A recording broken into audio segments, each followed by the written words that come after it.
Hello and welcome again to FAIRtax Power Radio. I'm Bob Paxton. And I'm Ron Malero. And we are the FAIRtax Guys. And we'd like to first out of the box invite you to communicate with us somehow. The FAIRtax Guys, gmail.com is our email address. The better way to get in touch with us, though, is through our Facebook page. That's a little more interactive. So if you have a Facebook account, just look up The FAIRtax Guys, and there you will see why we are on radio and not television. That's right. You'll see the men behind the mustaches. And not everybody has Facebook, so feel free to email us, as Bob said, thefairtaxguys@gmail.com. Yes. We love interesting stories, and we like comments, like the one that we got from Tracy a few weeks ago. Mm-hmm. Why don't we hear more about this? That's the eternal question. Amen. Well, and if you do have Facebook, as most people do, we got to clear up some confusion because we were trying to do our next Facebook Live event. We're going to try to do that. We were trying to think on tax day, which is traditionally April the 15th, but April 15th is a Saturday this year. Yeah. And so there was some confusion as to when the actual tax day was. Usually it's the next business day, which would be Monday the 17th. But for some reason, the tax deadline this year has been moved all the way up to Tuesday the 18th. But we're going to go ahead and do our Facebook Live event, 8 p.m. Eastern Time on Monday the 17th. And we want to hear your horror stories, stuff that you have encountered, what you had to put into, the time and effort people had to expend just to comply with the stupid tax code, filling out their tax returns. How long did it took me? It took me almost 2 hours to do mine. Well, that was rather brief. I'm not sure what I'm doing wrong, but it takes me a lot longer. Mine's real simple. I've got a very simple return. It still takes me, I go through TurboTax where it asks me all these questions. Yeah. So it takes a while to do that, but it still took almost 2 hours to do a very simple return. And we want to hear what you're up against. There's a friend of ours that still does it by hand. She doesn't use software. She fills out the forms, forms. Just reads the instructions. Yeah, she refuses. She doesn't want to spend any more on her taxes. So. Oh, mercy. Oh, well, how much time she spent. Talk to her and find out how long it takes her to prepare her return. Yeah, I have to. We will do it. But again, that will be on Facebook Live on Monday, April the 17th will be our next one. And, of course, 8 p.m. Eastern. 8 p.m. Eastern time. Of course, it's all interactive. Once you get on there, you can leave us comments, and we'll respond as best we can while we're actually on air. We have our certified expert, Randy Fisher, is there with us. He will be online at the same time. He'll be fielding a lot of the questions, and there are very few people in the country that know more about the fair tax than Randy does. So that's right. Pick his brain and take advantage. Ask. We ought to have a prize to see who can stump Randy with a question. There you go. That is our quest. I'm not sure what we would do with that, but our quest now over the past several episodes here on FAIRtax Guys has been telling people how much their lives will be easier, will be better if we could get rid of the stupid income tax system and replace it with a fair tax. But sometimes, again, you just have to compare and contrast the fair tax with the current income tax system. And Ron, you have uncovered an absolutely outrageous story that the current income tax system is imposing on a poor family. And take it away. Let me go ahead with this. This is 2 years old.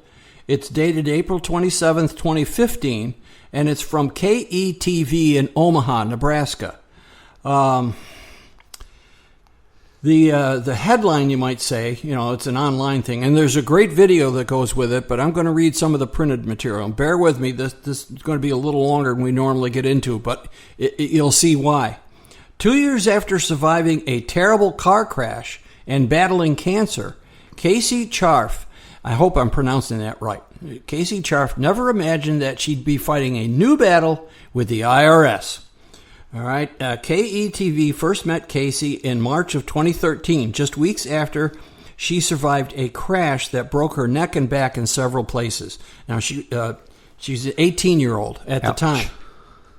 So paramedics flew Casey to the hospital after the crash. During the tests and scans to check for accident injuries, doctors discovered tumors hidden throughout Casey's body. She had no idea she had cancer. Again, 18 years old. Imagine, finding the accident's bad enough. And then she finds out she has cancer, and apparently it's a very serious form. I'm determined not to let this cancer ruin my life or take it, Casey told KETV. Her story went viral, reaching doctors and donors across the nation. Health experts offered to treat Casey's rare cancer, which I'm not going to try to pronounce. Yeah, don't even go there. Including a leading physician with the National Institute of Health. Hundreds of people in the Omaha metro area attended fundraisers for the Char family to help with travel and medical expenses. Her sister also set up a GoFundMe account online. And more than 1,000 people around the world donated to the Chars, raising nearly $50,000.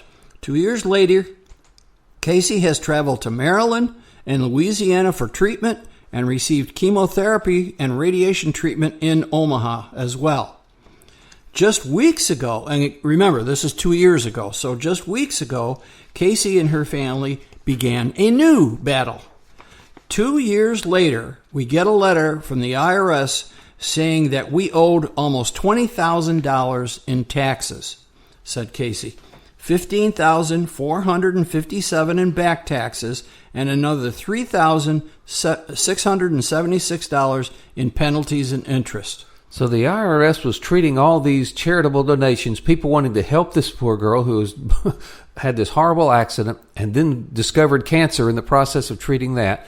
And out of kindness of people's hearts, they wanted to help her out. And then the IRS says, oops, that's income. We want a piece of it. And it is gifts. If you read the whole article, and if you find it on Facebook, Bob said he found it on Facebook also, and I can't remember exactly where I found it. But every time I read this, my blood pressure goes up. If your blood pressure is not rising because of this story, then you need to check your pulse.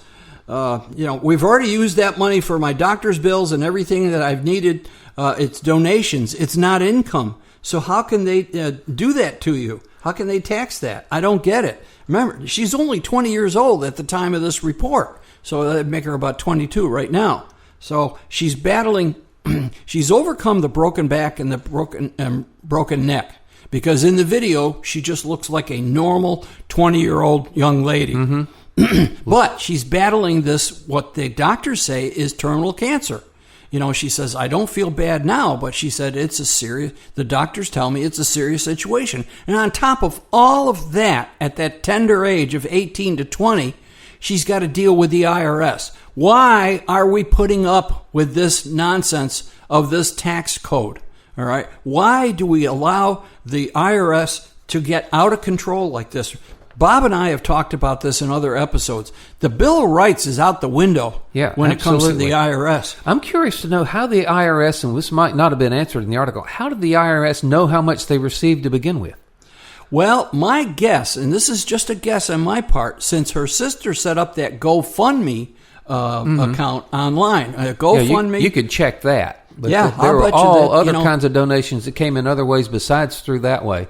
And now the IRS is saying that we want a piece of that. Yeah, they're snooping around with this poor young lady while she's, battling injuries and battling cancer, trying to save her own life. And the IRS wants $20,000.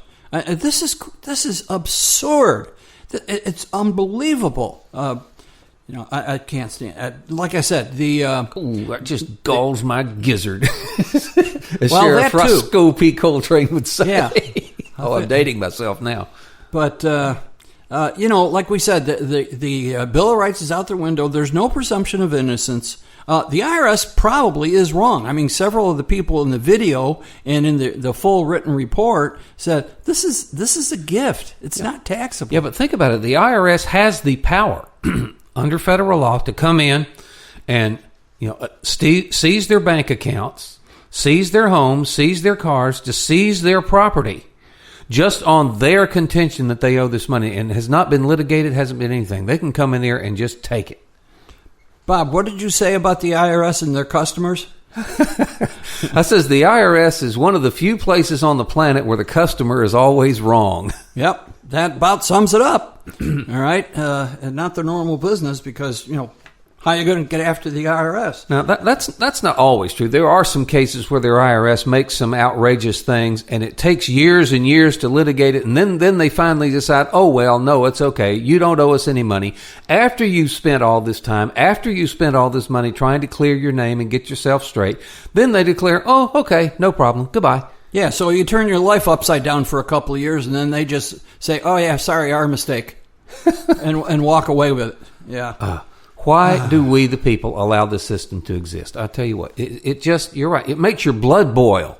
Because we have documented several cases here on FAIRtax Power Radio where people have just been victimized. There's no other word, victimized by the Internal Revenue Service. And again, no presumption of innocence, no due process. Again, the Bill of Rights right out the window, like you said. And this young lady, I hope to goodness that some lawyer will help them sue the socks off the IRS. Yeah, but and get the money she needs to do this. Do you ever hear of anybody successfully doing that? Not very often. How do you sue the government? The government is supposed to be there for us, supposed to be of the people, by the people, and for the people. The IRS, they seem to have forgotten that part of it. It is. And folks, there is a way to do this. The current political climate is such where they're working on the healthcare stuff first. But right after healthcare, which hopefully will be done in the next week or so, maybe even by the time this program airs, they will have dealt with that at some degree, that the tax reform is next. So there will be a big national debate on tax reform, and make no mistake about it. The tax code we have now is the tax code that the politicians want us to have, and they will make as few changes as they possibly can. They do not want to upset the fundamental system that they have been milking for, votes and profit for a long time. And the fair tax has been in Congress since 1999. It has never gotten out of committee. We cannot let that happen again this year. We have got to get behind the fair tax and make people understand in Washington, we the people don't want your income tax returns anymore. We don't want the IRS terrorizing people, snooping into our lives, and this, that, and the other. We want to get rid of the whole system and just do what we do in Florida. Pay your state taxes at the cash register when you buy things, period. End of discussion. Let's do the same thing at the federal level. It's very simple. It's very efficient. It's anonymous. I mean, there's all kinds of examples. Now, we're going to continue with our examples of why the fair tax is going to help you as individuals. That's been our theme for the last several episodes of FAIRtax Power Radio. Okay, before we leave this, let me work on this other thing too, that we've been also highlighting some of the proposals in Congress that we see on congress.gov. You're reading my mind. I was just going to suggest what's going on. And before we leave, let me do this one. This is an actual bill that has been introduced. It's H.R. 1356. And in a nutshell, it says they want to amend the Internal Revenue Service Code to permit disclosure of tax return information to the Select Committee on Intelligence in the House and also the Select Committee on Intelligence in the Senate. Question: why? I mean, it does not surprise me that the government wants to pass around people's information. The question is, why do we let the government even collect that in the first place? Why are there any tax returns to share with the government or to leak to the press to try to hurt somebody? Why do we allow our most intimate financial information, just about everything about us, is collected by the government, by the IRS, and they want to share that with the world? I don't want that happening. The only way to do that is to get rid of the IRS, get rid of the tax returns. Yeah. So if there are no tax returns to share, that's it. And the only tax reform proposal that ensures there are no more tax returns to share, guess what? Fair tax. That's it. Go for it. Yeah, and that, our privacy is supposed to be protected by the Bill of Rights. But as we've mentioned several times in this episode and in many times in other episodes, when it comes to the tax laws, there is no Bill of Rights. It's like it never existed. There is a way to correct that, though, and it is with the fair tax. Since I've got us off in the weeds here as far as our Congress.gov thing, that was mine for the day. You got a couple of them, or at least one over there. What's your Congress.gov outrage of the day? First off, the numbers. I was doing work on this a couple of days ago, and at that point, now, it's late March. Congress has been in session not quite 3 months, the 115th Congress. And a couple of days ago, as of this recording, there were 332 tax bills. And like Bob said, if you go to congress.gov and do a search for, in quotes, the Internal Revenue Code of 1986. That's because they all start with, to amend the Internal Revenue Code of 1986. So you can shorten that a little bit. Just use Internal Revenue Code and you'll get there. Yeah, in quotes. You got to put it in quotes. You have to do it as a string. Otherwise, you'll get references to all other pieces of other codes. So a few days ago, there were 332 new bills. I checked this morning before coming to the studio. It was 347. What is it now, Bob? 350 in the time it took you to drive across town. Yeah. 3 more. So, Understand, 300 and obviously not all of these are going to pass. They're not all going to become law. But that is the degree to which the politicians like to monkey with the tax code.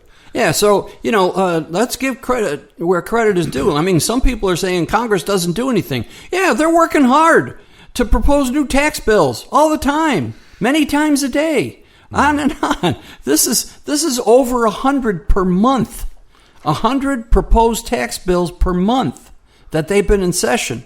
That's approximately 3 a day. Yeah. So, anyways, I found one here, H.R. 1602, to amend the Internal Revenue Code of 1986 to provide an exclusion from gross income for AmeriCorps education rewards. So apparently this AmeriCorps Education Award is something like a scholarship that you get, and they want to make that tax-free. Am I reading that right? And that's has been proposed by John Lewis of Georgia. No summary. So I couldn't get any more details. All I have is the title there. I got a better idea. Let's make all income tax-free. Don't even tax income anymore. There you go. Tax spending. Yep. And what that does is such a major shift in the paradigm of how we fund the government. Think of a world with no income tax returns. Think of a world where April 15th, or in this case April 18th, is just another lovely spring day. You do not have to spend hours filling out information to the government. All that's gone. You pay your taxes anonymously at the cash register when you buy things, and it's over.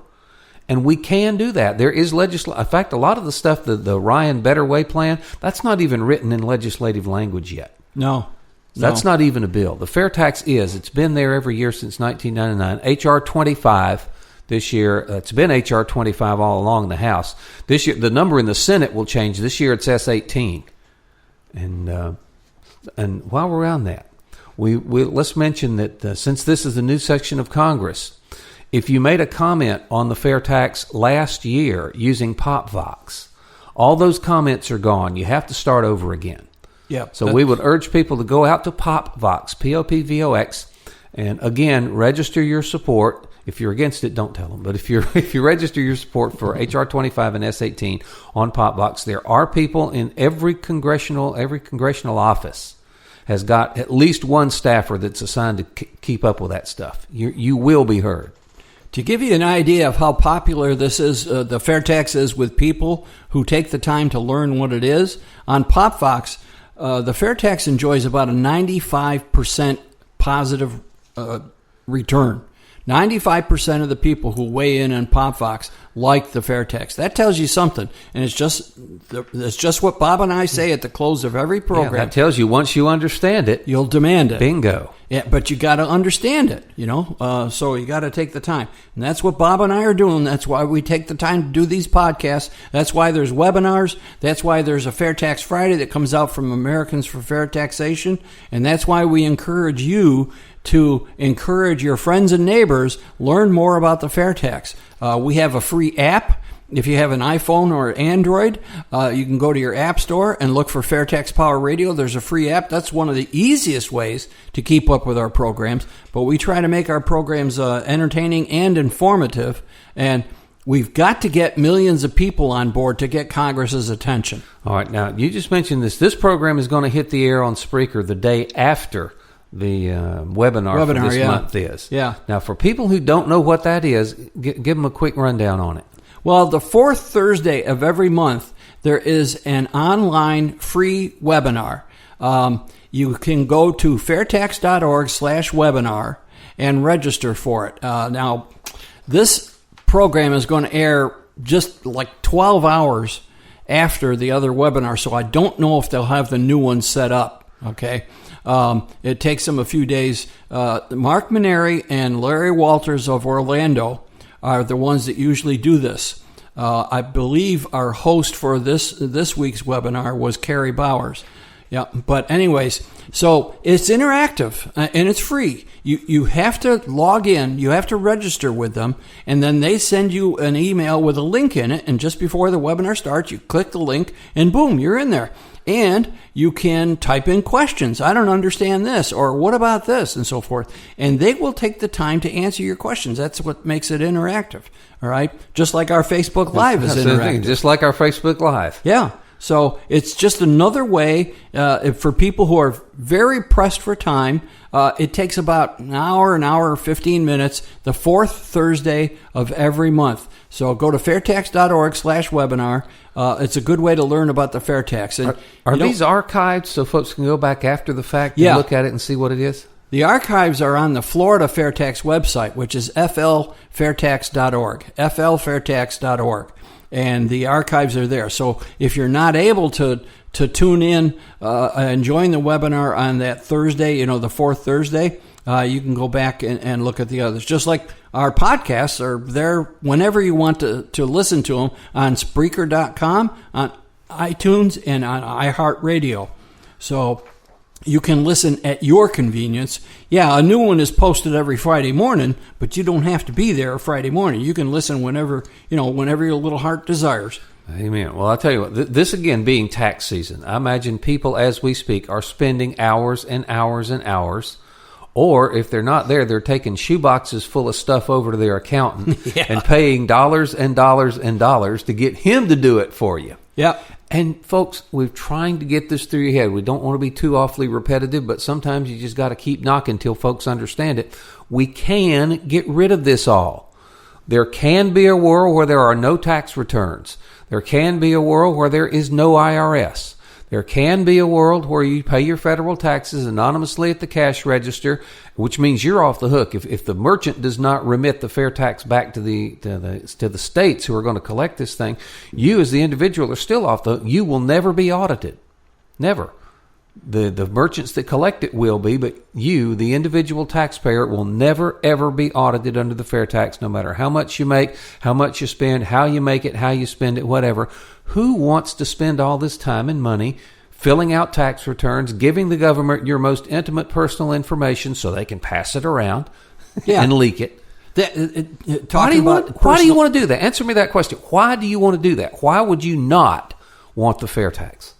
Yeah, talking about personal information, my brother-in-law was, I had him trapped in the car. They couldn't go anywhere, so I played a episode of FairTax Power Radio. Oh, sneaky. Yeah, and Bob and I were talking about the prebate, and he said, well, wait a minute, I have a question. How do they know, how much your prebate is going to be? Do you have to submit your income? And I explained to him. Not based on income. Nope. I said it's only based on the size of the household. If you have 2 people in your household, 3, 4, whatever, it's the prebate which we talked about in depth in last week's episode. The prebate is strictly based on the number of people in the household. The prebate, again, is giving you money back that you paid that you don't owe. So we're not going to try to keep track of how much everybody spends, and you've got the exemption up to this certain level. That certain level is the poverty level, which varies by household size. So we have to know your household size, and that's it. You get back the money that's collected that you don't owe in a prebate once a month rather than getting one refund once a year, maybe with the IRS. And the other point is that under the fair tax, as we've mentioned, nobody cares about how much you make. And how you make it. I mean, if you want to work a job and you have time to work a second job, on weekends or evenings or something, or you set up a business in your home on the internet, that's your business. Uncle Sam will have absolutely no capability of getting into your personal finances and learning about how much you're making, because you will pay it when you go to the store. And, we assume people listening to this are making their money in legal, normal ways, all right? But even those people who are making their money under the table, well, first off, under the table is getting more and more prevalent. Yeah, it's getting more and more Fewer prevalent, and fewer but people under the are- fair tax, it won't make any difference. Yeah, fewer and fewer people are actually working for wages and get a W-2 at the end of the year. You get a lot of independent contractors. You got people, I'm going to go out to eBay. There are eBay stores all over the place where people are getting money that way. And I guarantee you that most of them are not reporting that income because they don't get a W-2 that's sent to the IRS on them. So, we're talking about how the fair tax is helping individuals. Well, there's one way. It's going to make sure that everybody pays their fair share. So you don't have to pay additional to make up for the people who are avoiding the income tax currently. So there's one way it helps you and your family. All right? And we've talked about this before. The fair tax is very simple. I mean, it's a sales tax. 45 of the 50 states have a sales tax. It's very simple. You go to the store, you buy something, the price includes the fair tax. You're done. You have done your obligation to pay federal taxes. What could be simpler than that? And there's no reporting to be done. Yeah, as you touched on it, the fair tax is inclusive. Most sales taxes are exclusive. You take a $100 item to the cash register, they charge you $106 for it because they add that 6% tax onto the end of it. When you buy fuel, now don't think for a minute that you're not paying through the nose to the tax man when you fill up your car with fuel. They don't add that after the fact. The taxes are included in the pump price. And that's the way the fair tax is going to be. The fair tax will be included in the price tag that's on whatever items that you're buying. But you will get a receipt that will show you, in effect, for every $100 you spend, 23 of it is fair tax. That's why it's a 23% inclusive rate, replacing the income tax, which is in a lot of cases higher than that. Yeah. And the Bob's example of buying fuel, whether it's gas or diesel, that's an excellent example because all those federal excise taxes and all that is included in there. You see the price on the pump, you pay that, and you drive away. That's fine. Yeah. And that's the way the fair tax will work. When you buy fuel, you're paying the federal tax man, you're paying the state tax man, and in a lot of cases, there's a local tax man all there with his hand out when you're trying to get fuel. And you don't, one thing, when you get your fuel receipt, it just has how many gallons and how much you paid. Mm-hmm. With the fair tax, it's going to say how much you paid in fair tax every time. So you will be keenly aware of what the government is collecting. And that brings out another point, transparency. All right. The fair tax is very transparent, what Congress does with it. They can't mess around with, as we talked about a few minutes ago, 350 proposals to change the tax code in less than 3 months of the new Congress. That's not going to happen because everybody's going to see. And when they make a change if they attempt to make a change to the fair tax, it's going to affect everybody. They can't play favorites. So that's going to be in our favor too. All right. And I'll tell you what, we've got to remind everybody to join us again on our Facebook Live event, Monday, April the 17th, 8 o'clock Eastern Time. Have your questions ready. Yep. I'm going to have to come up with something that we can give somebody that can write a question that can stump Randy. Randy is extremely difficult to stump. He is quite knowledgeable about that and can answer. How does this affect this? How does this affect this? Randy knows it all. Of course, he'd shoot us if he heard us talking about it. Oh, he is going to hear us talking about him, isn't he? Oh, mercy. All right. So, anyways, how much time we got? We got 1 minute left. We got 1 minute. We got a whole minute. What do you want to do with it? I tell folks to write us, thefairtaxguys@gmail.com. Again, encourage you to leave us a comment on our Facebook page, especially if it's a horror story about doing this year's tax return, because that's some of the stuff we want to get into on our Facebook Live here on the 17th. We want to show people, just because, I only spent 2 hours on a very simple return. There are other people who spent 10, 15, 20 hours. Yep. Or hundreds, if not thousands of dollars paying somebody else to do it for you. And that's just no good. We don't want to do that. And don't keep Fair Tax Power Radio a secret. Let everybody know about it. We're going to get this done when we get many American citizens, hammering Congress saying we need real tax reform. All right. So and let people know. That is going to wrap it up for this edition of Fair Tax Power Radio. Thank you so much for listening. I'm Bob Haxton. And I'm Ron Malero. The Fair Tax Guys reminding you that the fair tax is America's big solution, and once you understand it, you'll demand it. Fair tax is coming. Don't